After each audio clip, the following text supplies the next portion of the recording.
So for me, man, first I want to, we good, we live now. You got yours Yep. set up. Yep, we good. Yeah, first, man, I want to, thank you. It was just ironic that you and I had talked, what, about 2, 3 weeks ago? About 2 weeks ago, right at the start of the season. Yeah, right around the start of the season. And we talked about suicide in young African-American kids. We talked about some of the things that you was doing, man. And I think, guys like you are very, I almost want to say, underrated almost, for lack of a better word.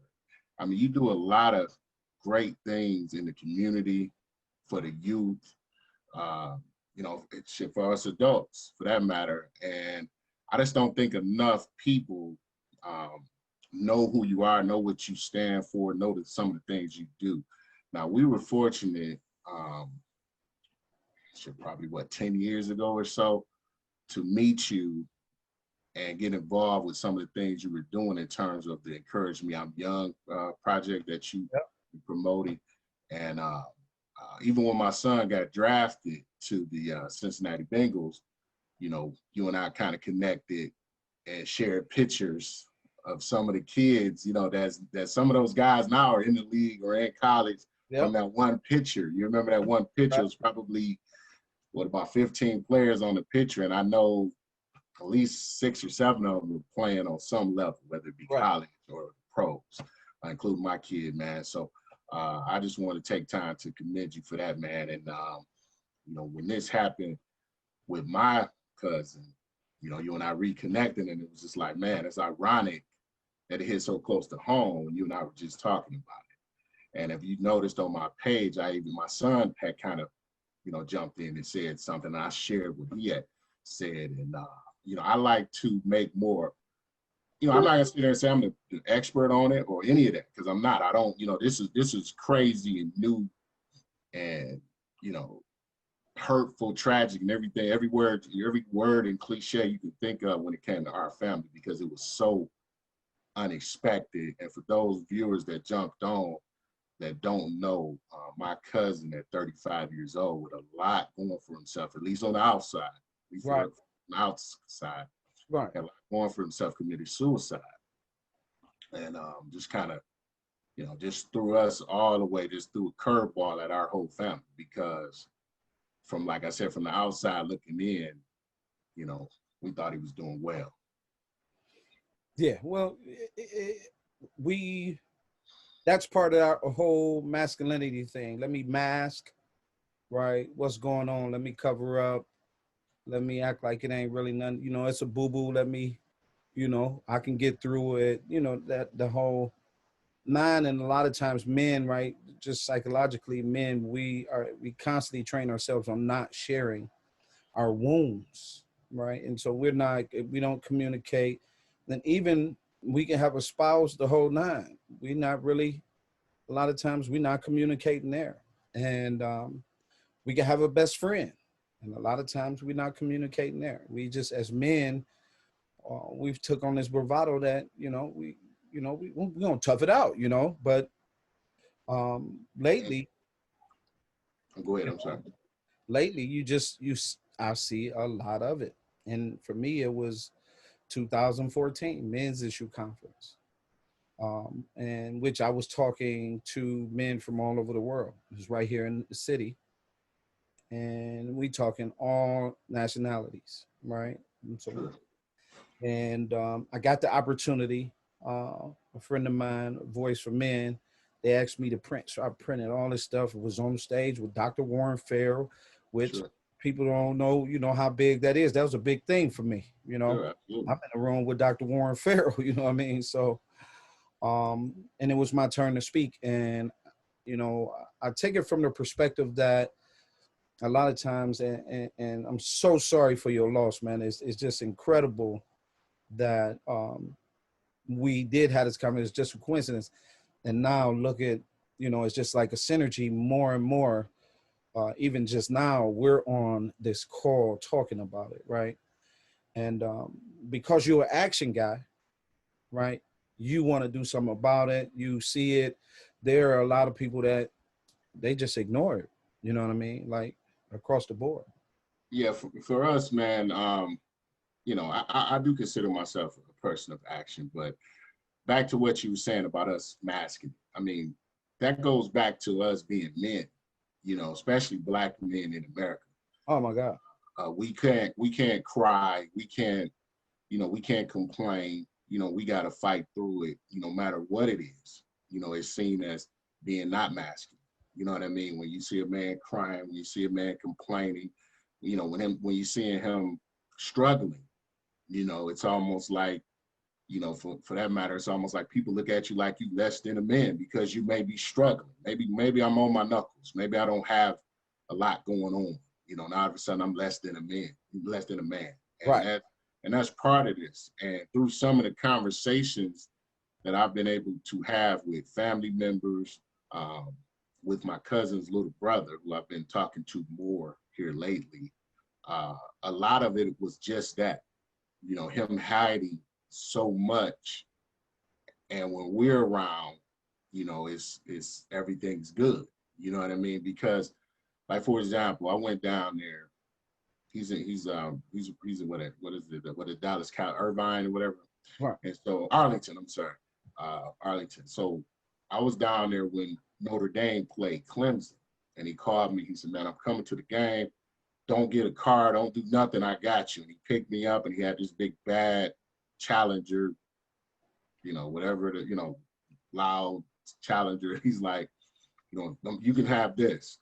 And you know me, I'm old school now, man. You know, I drive Cadillacs and stuff. So you know, I'm in this big car. It's like, you know, I'm riding around. He like drop me off to my other car. You can have this one. I got guys pulling up on me ready to race. You know, but I'm like, you know, I'm like, dude, give me the minivan. Give me your wife's minivan, and I'll be happy. But that was him. And so, you know, he had a nice house with a pool in the back. And as we kind of digging into it a little bit, you find out that that's exactly what it was, man. He was hiding a lot of stuff, massive, you know. And then he was in the army too. You know, he was in Afghanistan. He got injured in Afghanistan. He shared with me a story about one of his best, you know, friends, or, you know, how when you're in a situation like that, you end up gravitating to people. So one of the guys that he was, you know, had gravitated to, had got blown up over there. And so I think people take lightly that when you suffer and stuff, whether it be a loss, whether it be a divorce, whether it be, you know, anything that's deemed as traumatic, you don't know how that ends up affecting people. And when they're around us, it's complete. Everything's good. Life is good. Yep. You know what I mean? And so that's why we were so torn up, man. And then you know, when I reached out to you and you and I reached out to each other back and forth a couple of weeks ago, it was just ironic that we were talking about this, and some of the things you shared with me, I just didn't know. I know, being in West Bloomfield, that we had a little uh, era or time window where there was a lot of suicide on young kids. And I'm talking about fourth grade, fifth grade, like young kids that you're like, dude, how would you be that depressed or that upset that you would take your life as a 10-year-old? So some of the things, and I like you to share some of it on this call, but some of the stats and things that you were sharing with me, man, literally had me take it back. And I did share some of them with Khalid, you know, because of the, you know, because of the platform that he's on. You know, he's able to reach more masses in terms of people that maybe look up to him, people that maybe follow him. And so him and I did share that. And you and I talked about him maybe making some form of, you know, statement on it and stuff like that. So he's definitely bought in, especially now, unfortunately, especially now. Well, it really starts, right. So as we were talking, um, again, thank you for what you said, because a lot of times, you know, this is tough work. Sacrifice is a tough thing, and you lose a lot. You lose a lot of people, friends. I mean, even sometimes your kids. You know, there's a lot that you deal with when you're trying to better your community, do something for the people, right? When purpose is called upon you, you have to go. You know, people see you in a different way. You talk about men, women don't like you. You talk about women, Men don't like you, right? Right. You got a lot of these scenarios that come into play.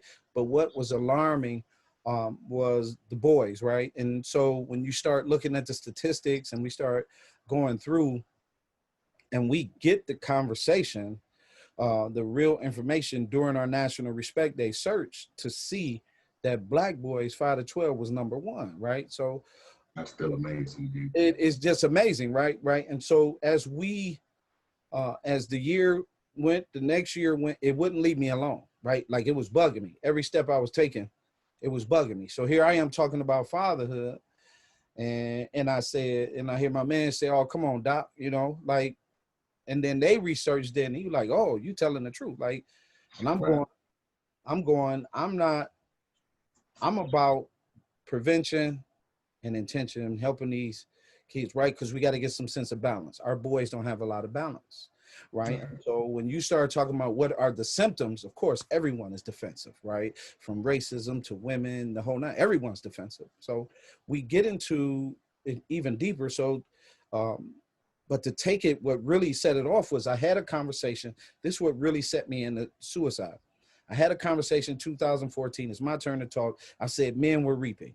In that conversation, I pointed out across the board from America through every possible way, men were dying, right? So from lung cancer, prostate cancer, colon cancer, right? We were dying. Why though, right? We are the architects of hate. We are the architects of murder. We are the architects of a lot of issues that we have brought to this world. God will not be mocked. Now, for me, that's my assumption. This is just my assumption. So I'm going to paint the picture as I'm talking to them through reaping. You cannot have a society as we see right now that's full of hate. Why? Because if you participate, you got to reap that. So now we got all this trauma. We got all these kids suffering, right? You still running around here playing racism games, right? So let's look at through that lens. I pointed out gun usage. I pointed out diabetes. I pointed out suicide, white male suicide, gun users, Black males and Hispanics. Diabetes, we found Middle Eastern men, right? So then as the conversation ends, I walk out of there, people still standoffish, right? Like you don't know because you don't have doctor or reverend next to your name, right? But I got purpose in my path, right? So we continue. And when we stumbled upon the 5 to 12, it bugged me. So I had to turn over our whole website. We turned over the whole website, but the more we got into it, the more information that we found. Even there were some websites that wasn't even talking about it. Why? Because racism has a way of ignoring what is wrong with you. The reverse, the other side of racism has a way of saying, hey, this is just their issue. And the problem is it's both our issues, white males and Black males. Usually, if one is in first, the other one is in second, right? And so we're losing both, right? But then it trickled down, right? So you start looking at the teens, and statistics state 10 to 24. That 10 to 24 age group, the #3 killer of all youth, right? Then when you get to high school, you see high school is white kids, the whole nine, right? So now we're talking high school. Where's all the resources, right? So we start looking at where that resource is at, and we see that this is where the conversation is coming from, right? But down here, we're ignoring this conversation. Then here's another conversation. Through the violence that we have portrayed on each other, where we're yelling and screaming, the Black on Black, white on white, right? We're having these conversations, right? We're still dabbling in the hate and the racism, the division. But the truth of the matter is, everyone is dying. Everyone is killing. It doesn't matter. Racism has you pitted against me. You said, oh man, the Black on Black crime. And then they saying, well, the white on white crime. So we back and forth, but it's everybody, right? Is dying, right? So usually males, right? It's really males who go to war. You just lost your cousin, right? No telling all the stuff he saw, what he was dealing with, because for men, we eternalize spiritually, when we get corrupted, it's a real fight, right? Men has the highest rate of suicide after divorce. So after a divorce, a man usually commits suicide, Yeah. right? When you look at the returning citizens, men who came from, not returning citizens, but men who came from the military. Right now, 24 point some. It was 25. Now it's down to 24 point some military personnel committing suicide. Who is it? Males. Who's being abandoned? The children. So as we're removing men out of the children's lives, only thing you have is boys. Well, in our community, we have what you systemically call racism. We have a situation where the black boy is the most unprepared student. He's not reading. He's not being taught to read. He's the most unprepared student. He's first kicked out of daycare, kindergarten, 1st through 12th, and college education. Most incarcerated, right? Murder rate, prostate and colon, health. We have been neglected in so many areas that the 5-year-old sees all this, and we discredit children all the time. We tell children, oh, they're young, they don't know no better. A 5-year-old is learning as much as possible at that age. You can teach a child the most between birth and 3, right? So that means when that child was 5, whatever you have taught them, right, is present. And the eyes don't lie to what he sees. Our girls across the board, women attempt more, but men execute more. So this whole phenomenon where we are trapped into this, we lost into this whole racism thing, right? We're lost into this me versus you, or you versus me, and these dynamics. The trauma is hitting the child. So the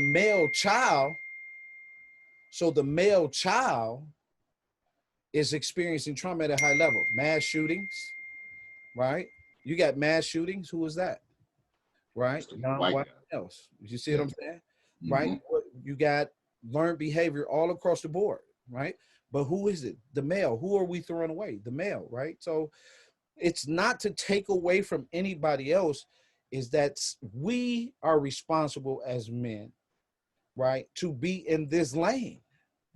If the women are in the women lane, the men should be in the men lane. And together we can get these kids the right balance. But we have men in women lanes. Yeah, that's something that's being pretty much shoved down our throat, and everything that you see. I've been seeing people a lot here lately speak on the things that go on in movies and shows. We were watching Power or Ghost or whatever that was the other day. Yep. And, it's like you see is, men that's not men that want to be girls or whatever the case, not men, not masculine. Right. And it's becoming, unfortunately, the normal. It's like the normal. It's like the new normal. You had some people even deemed it the new black. You know what I mean? You have to hurry up and change that narrative as soon as somebody say it. Like, no, that's not the new black. That's not nothing we even teach. But I wanted to go back. Okay. When you talked about being at the table and being in the room with different doctors and different people, in my opinion, you earned a seat at that table. Yes, sir. And even in doing this, and we were talking about this since the last few days, I was like, you know what? I'm not that qualified to talk about suicide, to talk about, some of these things. I know some of the things I've been able to do. And not just with my son. A lot of people look at my son and, oh man, he's in the NFL, he's made it, you did this, you did that. A lot of guys that I'm, close with, Lynn Sanders, for example, I know you know him, Raheem, it's a number of guys that we know together. Really try to be the example to a lot of these young men, and I probably, to be honest with you, and for whatever it's worth, being in West Bloomfield, coaching in West Bloomfield, my kids going to school in different, I've had different races, that look up to me, from Chaldean to white to, you name it, you know what I mean, that I love dearly, you know, so you don't always hear me always say, I'm obviously pro-Black, period. You know, people are changed names of buildings and schools and stuff like that. We changed our name because our name was Hawkins. And once we did a little bit of research and realized that John Hawkins was one of the largest slave traders and slave owners, there was, very violent and all that. Once we started doing the research, we didn't want to carry that name. So, when people talking about now, change this name, change that, man, we changed our name forever ago. So people ask me about my name, we didn't know what our name was. We got our name from somebody, and that's what it was. And if we got sold, then we just took on their name. And so for me, you deserve to sit at that table, because of the research that you've done, because of the energy that you've put into this, the conversation that glad that we having, even if it's just a Facebook post or a Zoom call, was to bring a little bit more awareness to people reaching out and listening and being present in people's lives when you really don't know. Call, like I had a cousin that called me, and I move around a lot, but I had a cousin that called me who had talked to my cousin who killed himself like a few days before it happened. And he told me when they were on the phone, my cousin was telling me, he said, he told me how much he loved and looked up to you. And he said, I called you the other day to tell you that. When he called me, I talked to him briefly, but I was moving around, so I'm gonna call you right back. And because of this, incident, I felt bad not calling him back. You know what I mean? I'm like, damn, let me call him back. So I finally went over his house and apologized. Like, dude, I meant to call you back, and I probably overemphasize. He's like, dude, I know you be busy, no big deal. And I'm like, nah, at this day and age, you call me, I call you. I want a return call or return your call when I can. So I'm trying not to be that, like, so, overemphasizing every little thing. Like, let's make sure we spend time. Let's make sure we don't try not to be too mental into it. But it's like now you almost at a point where you're nervous. Like, man, this dude's stressing. Let me go over there and pick him up. Well, let me stop by his house. Let me take him, let me invite him over. Let's watch a game together. And I'm trying not to be that man, but he threw us off so hard, and he fit all the traits that you mentioned. Yeah. He was in the Army. Yep. He was divorced, I want to say twice. I know he was divorced once, and I think he had a breakup with his other daughter's mother. Probably lonely, you know what I mean? I don't know, because he bought a big house, but his kids don't live there all the time. So that kind of stuff could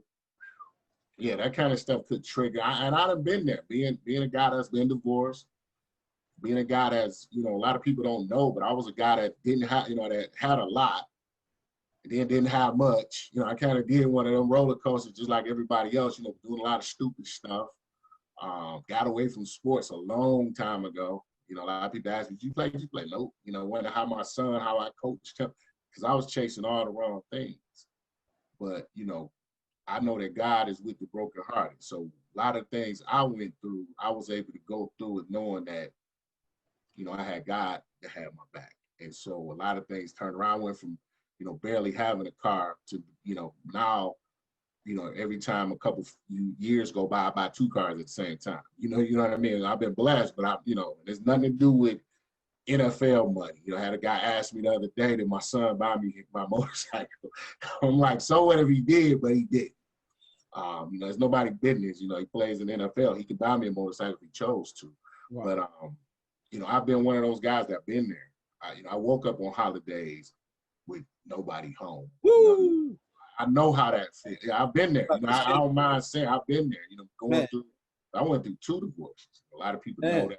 People knew 100%. Man, I got a testimony that's so strong, man. That when you talk about sports, and I, like I said, I got away from it a long time ago. But all these guys that played in the league, played in all those guys look up to me even to this day. Including college coaches that I talk to regularly. Just to shoot the crap with, and now because it's levels to it, it's not to brag about it, but like at one point I was talking to Little League parents and coaches, right? And then at some point I was talking to, middle and high school parents and coaches, and then college parents and coaches. And I'll have opportunities to talk to pro parents and coaches, but that's because of the level that we got on, not because we're no better than anybody. So if I'm sitting across from, for example, Joe Burrow's mom and dad, of course we're gonna talk, because we're, you know what I mean? So I've been blessed in those windows, man, but I know how it feels to be at the bottom. Man. And because I know how it feels to be at the bottom, I'm very humble. I'm humble in the room. I've had guys, even here recently, because we drive spiders. We got spiders. I've had guys with these big old Harleys and stuff like that joke with us. And, I mean, that's a girl back there. Somebody in the room will be like, or somebody around will be like, oh, Ken, his son played for the Bengals. And all of a sudden, oh, so you can buy one of these. You just bought that. Yeah. No, just stay humble with whatever you got. You never know who you're in the room with. And so I've been there though, bro, to where I didn't have nothing, waking up.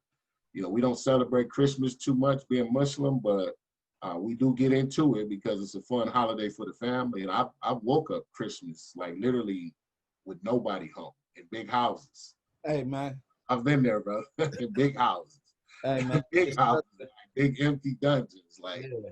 I've been there, brother. It's such a tough fight, right? You got to have a foundation. A lot of foundations get cracked. And, when we talk about fathers, and I listen to fathers and I talk, you can hear the pain, the gut-wrenching pain, where it's games. I can't see my kid. It's all of that. Now the kid is disrespectful, talking, all of that, and they know they can go to the other parent. They ain't got to listen. They ain't got to listen. My mama's house. Right, but that all catches up. Like you explain, you reap what you sow. Now here's all that disrespect on the backside. Now you got to live with that. That's why it says honor thy mother and father. Right, you got to watch your mouth when you're talking to anybody. Right, because you can say the wrong thing. So you got to be careful. So we happen to speak ourselves through life. Right, I've been there twice. Right, and once you come through it, you just trying to find that niche that works with you, right? But once you come through it, I'm writing my Parenting from Brokenness book right now, and I talk about this. There's a thing called the spiritual terror, and it's very, very powerful, and it's very destructive to a man. And if a man cannot handle it, it'll make him violent, and it'll cause him to harm himself at the same time. Those are the two things that we deal with in divorce.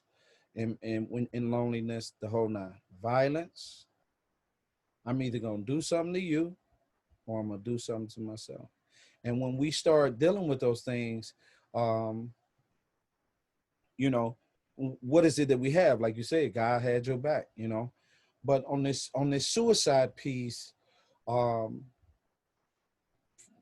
shared a story that, I was there. I was the 8-year-old, wanted to be with my dad. Right, chased after my father, right, couldn't be with my dad. So I can only imagine how a boy sits in a house, listen to directions, everything tell him to listen to directions, but he's looking for his voice. He's looking for that fatherhood voice. And we always got these rules and stipulations when it comes to that. But he'll be all right, right? That term, he'll be all right, Yeah. But the further he's away from that energy, that male, right? You hear it all the time. Prison, rape, murder, suicide. 63% of all suicides come from fatherless homes. That in itself should have been enough alarm for this society to do something to help improve fatherhood. That alone. We all should have been talking, not talking down, but helping improve, uplift, validate him, make him feel. Because as a child, you didn't gave him all these little toys and everything. Now he become a man. And you do to him once he become a man, he not a man. You start talking to him because you forget what was taught to him, right? I learned to manipulate, right? So now I'm an adult. So I got to go through all these changes to really discover what God really had for me. But if I had Ken as my pops, I'm all American. See what I'm saying? If I had Cal as my coach, right? Tell my son all the time, if I walked in the gym and I was the coach, if I walk in the gym, me as a player, and I was the coach, there's no way. All American for sure. Right? There's no way. No less than dream team. You know what I mean? But the belief was no one really cared. And as I see today, just like I saw when I was younger. So, I've been working with boys since I was 20. When they kicked me out of college, I listened to all these men in my life, and they kicked me out of college. I went to do, I went and did Special Olympics, cried all day. Then I went to the streets. Then it was Mr. Curry, gave me a whistle. I was 20. We won immediately. When I walked through the door, it's my cousin DJ, it's my brother Cornell, it's all these other athletes, male and female. We go on to win gold medals. Next thing you know, I'm driving the coaches' clinics. I'm getting the information. I'm learning how to develop. And as I was going through those coaches' clinics as a young man, I became the youngest varsity coach at Ferndale High School at 23. Right. Oh, nice. Right. And so in that process, it was kids, right, in school suspension. I started recognizing, man, is it me or we just really don't care about these boys like that? You know what I mean? Man, it goes so much across the board, man. And man, I remember even talking to college coaches. A lot of people ask me why my son didn't go to a certain school. I won't say the name of it. Right. But we had a conversation where, we was not satisfied with the recruiting. We're like, man, this school here is recruiting us, recruiting my son. I say us as a family, very hard, and you guys are not. And, they took offense to it. And I found out from another coach in there that all this testosterone was in them. And he basically said, let us coach. You just be the father. Let us coach. Let us handle this. I'm like, that's what you're telling me, to take a step back, as opposed to being a part of it. And a lot of guys had that, where they had their fathers took a step back because maybe they didn't have the knowledge, maybe they had a confidence. I mean, I think about that all the time. Maybe we've seen a 6'11" guy work at Crocker. And, you don't always supposed to ask these dudes, do they play ball, right? Because they so big. But, just by nature, us being coaches, you will ask the question. And they take it one way or the other. They may say, no, I don't like ball. But they might also say, yeah, I used to play at such and such. Coach was an asshole. You know what I mean? You'll get that, and you know that, it just didn't work out between that guy and that coach, or his parents wasn't as involved as he needs to be. And we don't know how kids take that, because everybody not going to be an All-American. Everybody not going to even play football no more. Some guys leave their 12th grade high school football team and never pick up a ball again. At all. And in college, for that matter. Some guys graduated from, just say, Notre Dame, for example, my kid went. Some of those guys will never play football again, but they'll do other things in life. So it's important to us to make sure that we're pushing them to be their best, no matter what they do. Like, I got 2 sons, and my other son, he do a lot of video work and stuff like that. In fact, he's gonna do some editing and videos for me for my real estate business, and he's so excited to do it. He's my older son, and so for me, it's about pushing them to do whatever it is they do. I always express to my kids, all of them, Khalid is not my favorite. I don't think my little 9-year-old is my favorite, but that's not the story. She is. She is my favorite. But because I'm at the game, or because, we're doing, like, he's playing ball and we're fans, so we're at the game. If you do something, whatever that might be, if you become a dentist, you're going to be doing my teeth. I'm going to be right at your office. If you become a barber, you're going to cut my hair. You know what I mean? So I'm going to be with you just like I'm with any of them. Right. But I think it's important that we push our young men and women.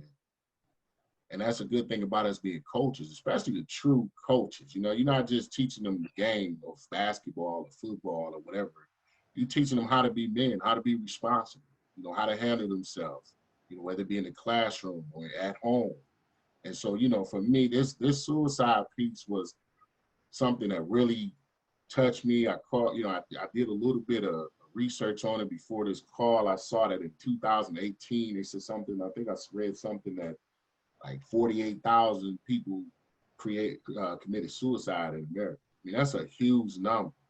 And I was kind of looking through it, and then I was like, you know what, I'm not going to pretend like I'm the expert on it, and I know you're doing research and still learning. I'm still learning.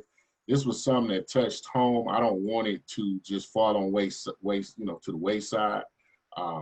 It happened to us, and it happened to us in a way.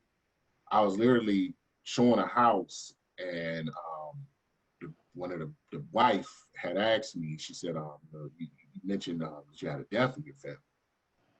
And literally, I don't know what it was, but when she said that, I'm with a husband, I'm usually not this guy. And it kind of goes back to what we talked about now, not having emotions and stuff.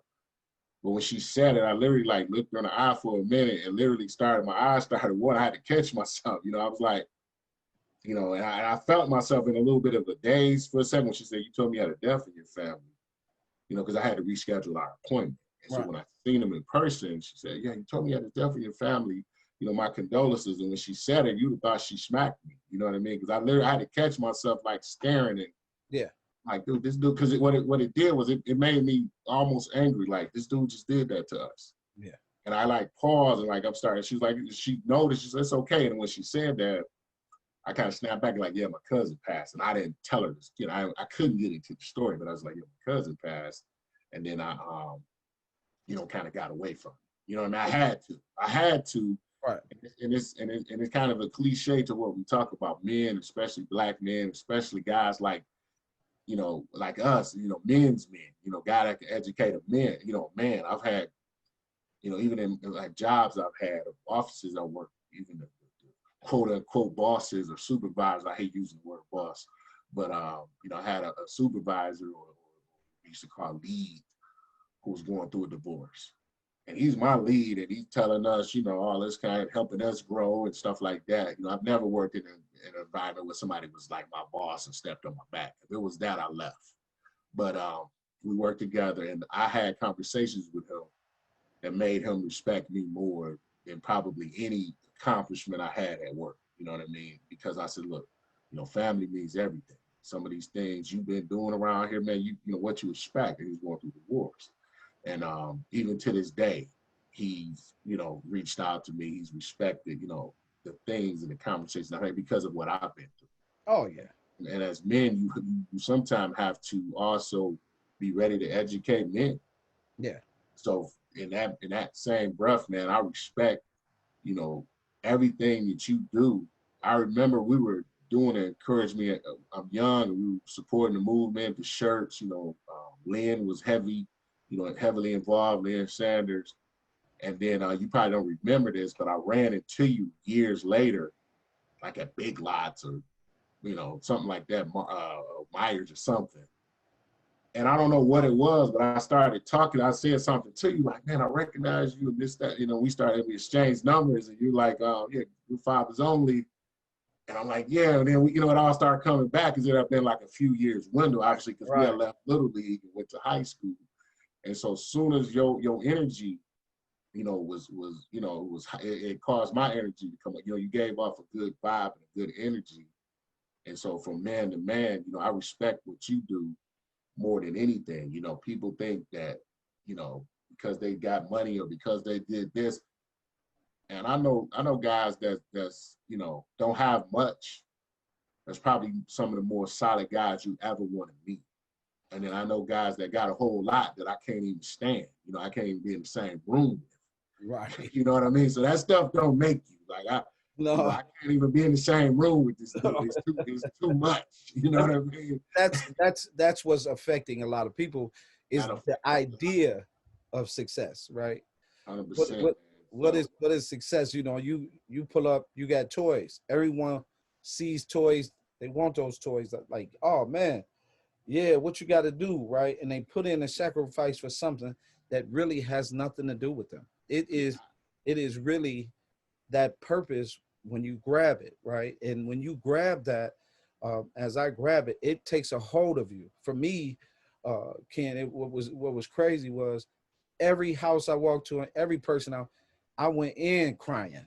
I knew coming from the streets, coming from where I come from, right? And, you know, with the coaching, man, I literally set the Encourage Me, I'm Young plan on the table at Ferndale High School with the athletic department, the assistant principals, the all, and they played games on my second interview, right? I left them with a #2 ranked state team, 6'10s, 6'3s, all of that, right? But they was looking at it from a standpoint that it wasn't me. And I literally set this plan of Encourage Me, I'm Young, literally on their table. And when the interview was getting interrupted, I asked them to slide it all back to me. You don't want me to have this head job, right? Yeah, Give me my absolutely. stuff. I'm gonna go ahead and go. Phone call. Yeah, you got a phone call. Get up. Yeah, they ran the whole gambit. You know, I had people go behind my back, hate, right? I had one parent who hated so bad, didn't know, taught his son everything.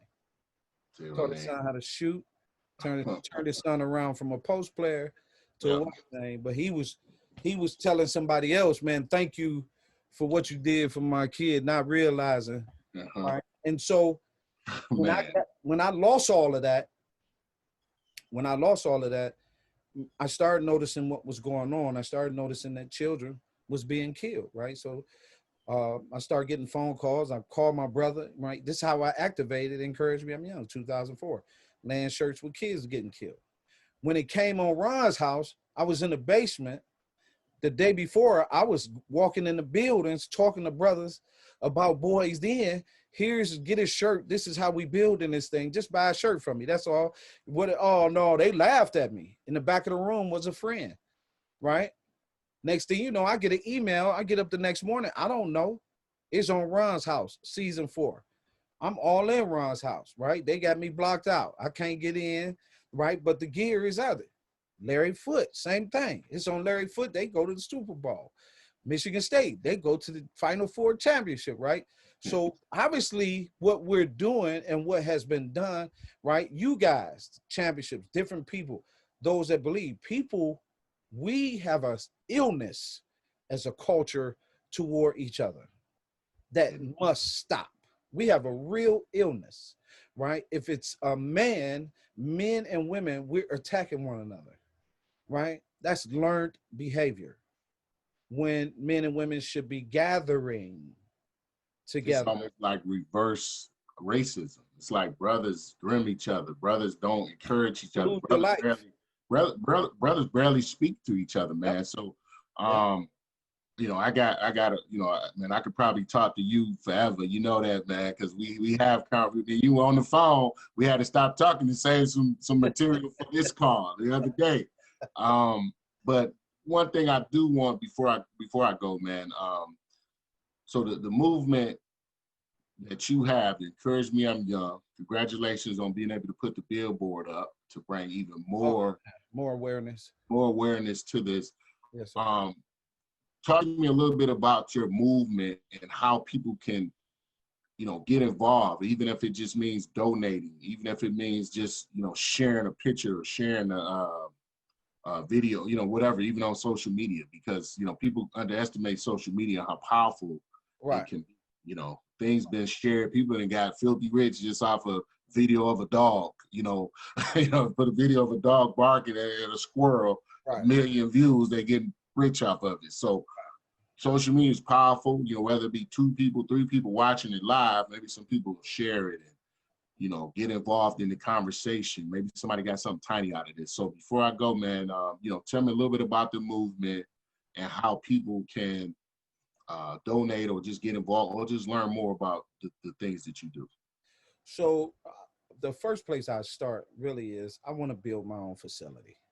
Okay. We want to build an empowerment center where we can take a boy from literally from the womb all the way out, right? With programming the whole 9. So our Emmy Empowerment Center, we always, you know, we got everything set up. You can always donate to that. Sure. Go to our website, emmyworld.com. October 1st, we're kicking off Give the Gift of Encouragement to someone. Everybody knows somebody that's down. everybody knows somebody that's hurting, right? And so from October 1st, the whole month of October, we just want you to purchase a t-shirt or a hoodie and give it to someone, right? All those proceeds help us do our program. We don't get what other people get. They don't come to us, right? Again, because to me, it's boys. Literally, they don't, they're not coming this way. So we have to get sponsors, we get people that donate, and we take those twos and fews and we make programming happen. We have to charge for our programming for our boys. We should charge more. Our program costs a parent 150 for 14 weeks. That don't even come out to $5 a day, and we have them 2 days out of the week, right? Right. So for us, is we need as many donations as possible. If you want to get involved, you can become a Good Fathers Only member, which would allow you to mentor. Why? Because it takes 12 mentors to become a father. We also can help you build a Emmy Future Leaders group where you are mentoring and put the tools and everything on you, prepare you, and now you're running your chapter of the Emmy Future Leaders. Um, we need we need as many connections as possible to any sports, anything that's mass that can show our brand on another level, right? We're sending out another press release on October 1st. We're dropping our 3D version from the children's book, Adventures of Ober and Luther. I wrote that book to get into this lane. I knew I knew if we had a children's book, I then could have this conversation around children and how important two parents are to a child, right? Where it's not all the drama in between, it's really working together to make sure that the child, not the money, because if money is your God, you're going to hurt your kids. So we got to be very, very, very careful about that. So that's where I need you, emiyworld.com. And as many donations as possible. The billboard cost was $1,800. We had a lot of people come in. I would love to keep it up. If that's the case, I would love to keep that up. If you can donate tonight, donate tonight, whatever the case may be. But we want to keep this awareness going because as a culture, we have got to solve this problem. Well, that's awesome, man. And I'll leave you with this. One of the good things about what you do is you can see it. A lot of times you giving money to different things, you don't know where it's going. Right. They're paying sponsors, they're paying big name faces and all that stuff. And that's not to knock some of these programs, so I won't, mention any of them. But with you can see it, it's right there, including the billboard, including the gear, including your energy and the things that you talk about. And that alone means a lot, because sometimes you have to put it out in the air, even with just a conversation. Let's talk about it. So with that being said, man, we got to make a donation from KPK Management, which is myself, Khalid's mom, and Khalid. That's what the KPK stands for, and that's our management. I think you've seen the emails and stuff like that. That's our program. So we're gonna make a donation. I'm gonna talk to him to your cause. I'm gonna talk to him about also releasing something, whether it be just a simple statement on suicide awareness on some of his sites. I know he's not really big on Facebook. I don't even know if he follows. Right. Well, we on Twitter, all that. You know what I'm saying? Like you see him on Facebook, it might be like 50 people that like his stuff, but if you see him on Twitter and Instagram, he could just post a picture. There's thousands of people. So I'm going to talk to him about that. And so I just want to let you know, we definitely going to make a donation. We're going to keep this conversation going, man. Whether we just share it every now and then, just this simple video, every month, get people to just share it again, bring it back to the top, and maybe we'll even revisit and do another call like this, man. So I want to thank you for my family. We definitely suffered a tremendous loss in this young man. He was 35, had a lot going for him, good looking dude. I mean, he was big, and you see him pictured next to Khalid. I mean, Khalid's almost 6'5". He's right there. He's like 6'2", 6'3", something like that. And it's just sad to see him, go out like that for us. So for you, before you go though, I want to make sure. You understand that you, your family, and other family members, man, you might want to do some grief counseling. My wife do grief counseling, and so you might want to do some grief counseling so you guys can deal with it. You know what I mean? Because a lot of times, right, when that happens, it's just like today we was reading it, and that happens, we forget about the people that's answering the call. You answered the phone call and got it. And we forget about how much damage that does to you. Oh yeah. How it makes you feel, right? And how it touches you. And so sometimes you got to have that, you know what I mean? So no, I totally agree. Sometimes we try to, like we talked about earlier, tough it out or just work yeah, through it. And it was definitely, I would be lying if I didn't say it was a tough call because it was a roller coaster. My daughter was here from Arizona, and she's getting ready to leave the following day.